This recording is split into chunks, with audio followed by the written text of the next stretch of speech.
America. It can't happen here. So J. Edgar Hoover said that it was the conspiracy so monstrous that people don't even believe it exists. And to anybody, if they'll just look at the evidence, that 9/11 was an inside job, right? Right.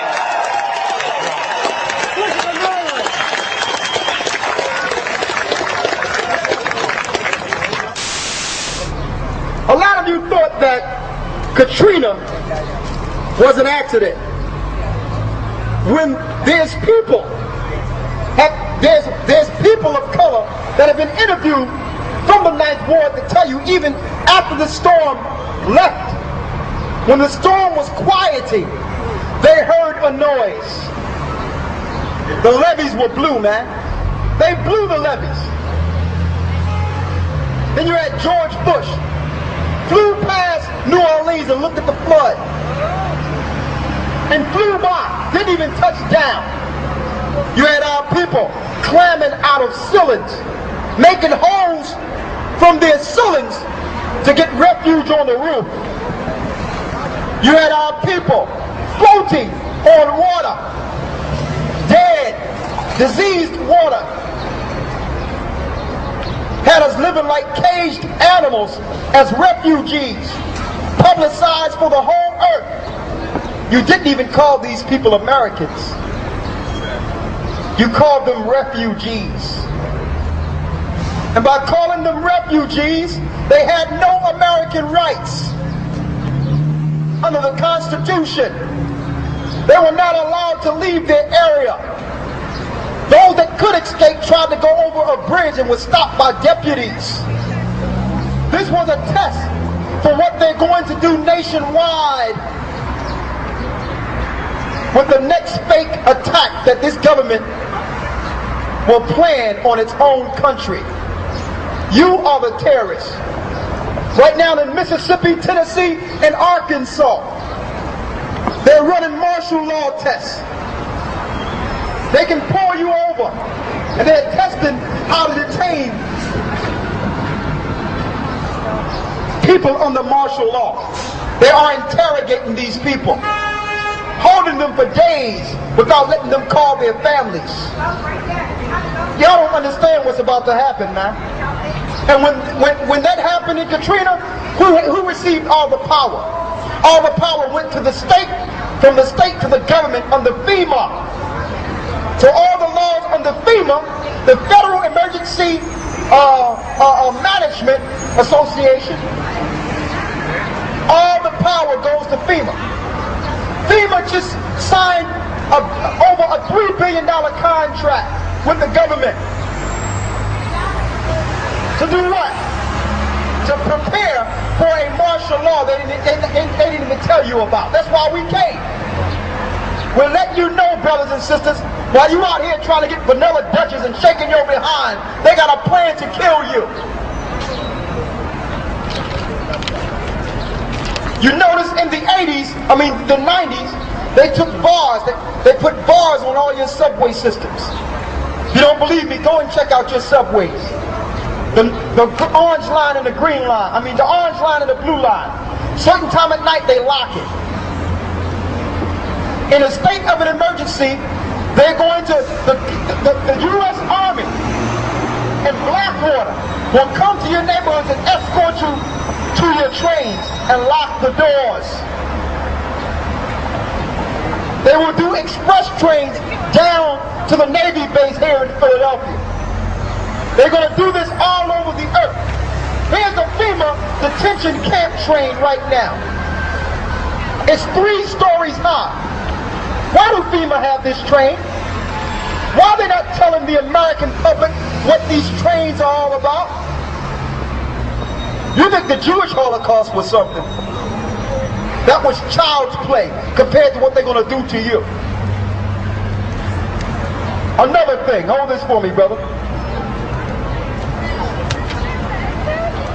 Somebody tell me why I'm looking at, apparently all contingency are being taken care of. Photographers have snapped pictures of an estimated 500,000 plastic coffins in Georgia. Why do they have plastic plastic coffins waiting in the middle of nowhere.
In Georgia?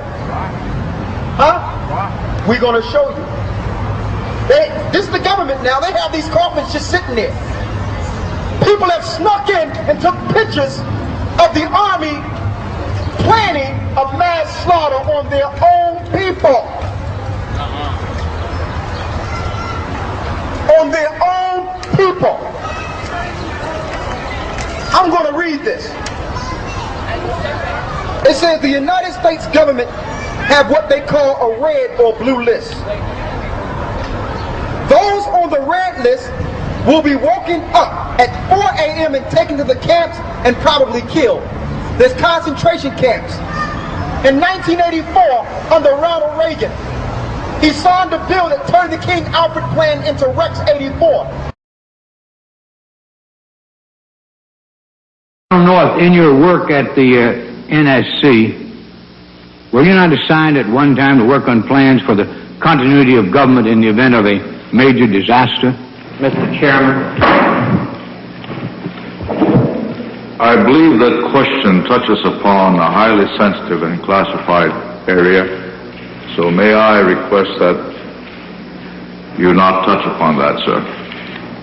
I was particularly concerned, Mr. Chairman, because I read in Miami papers and several others that there had been a plan developed by that same agency, a contingency plan in the event of emergency that would suspend the American Constitution. And I was deeply concerned about it and wondered if that was the area in which he had worked.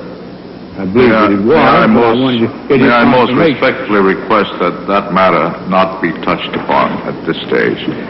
If we wish to get into this, certain arrangements can be made for an executive session. And tragically, the only member who got close was Jack Brooks, and he was stopped by the chairman. A shadowy government with its own Air Force, its own Navy, its own fundraising mechanism, and the ability to pursue its own ideas of the national interest, free from all checks and balances, and free from the law itself. Even President Clinton talked about the shadow government as seen in this transcript. Unfortunately, the actual audio is near impossible to find. His actual quote was, "Sarah, there's a government inside the government and I don't control it." That's pretty point blank, don't you think? Yet nobody raised any questions whatsoever when he made that quote. I would have, if I was there, asked many questions following that.